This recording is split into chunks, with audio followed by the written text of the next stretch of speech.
শত শত জনতার সাথে নিয়ে ইফতার মাহফিলের অনুষ্ঠানে। এখন এই দৃশ্য দেখে শুধু মনে পড়ে আল্লামা সাঈদীর কথা, কোরআনের পতাকা উঠবেই ইনশা আল্লাহ। মনে হচ্ছে সেই দিন আর বেশি দূর না। সাদীপুর ইউনিয়ন কর্তৃক আয়োজিত ইফতারি মাহফিল। জননেতা আফজাল হুসাইন, বাংলাদেশ জামায়াত ইসলাম, কুমারখালী, কুষ্টিয়া। খন্দকার সজীব আহমেদ।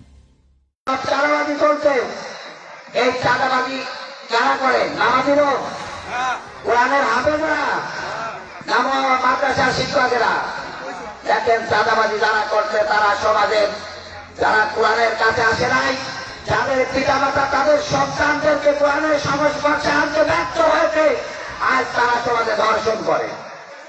এই উপস্থিতি ধর্ষিতা হয় যারা, যে মেয়েটি বুরকা পরে সন্তর্পণে পর্দা করে চলে সেই মেয়েটি ধর্ষিত হয় না? 31 নাইটে অর্ধলুঙ্গ পোশাক পরে যারা 31 নাইট পুরুষদের সাথে দলাদলি করতে যায় তারা ধর্ষিত হয়। বলেন, যদি তারা ধর্ষিত হয়, তারা যদি কোরআনের কাছে আসতো, যদি তারা কোরআন থেকে শিক্ষা নিত, যদি আজ তারা কোরআনের আলোকে তাদের আগ্রহ করত, তাহলে ওই মানুষগুলো ধর্ষিত হতো না।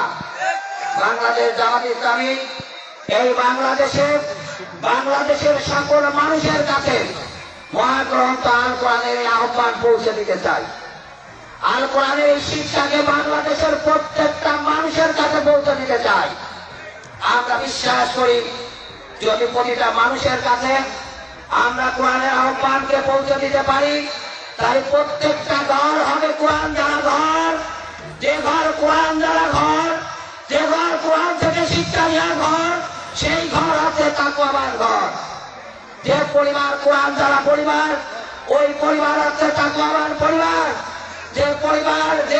যে সমাজে প্রতিটা ঘর কোরআনের ঘর, সেই টোটাল সমাজ হচ্ছে কোরআনিক পরিবেশ, কোরআনিক সমাজ। যদি আমরা এমনি ভাবে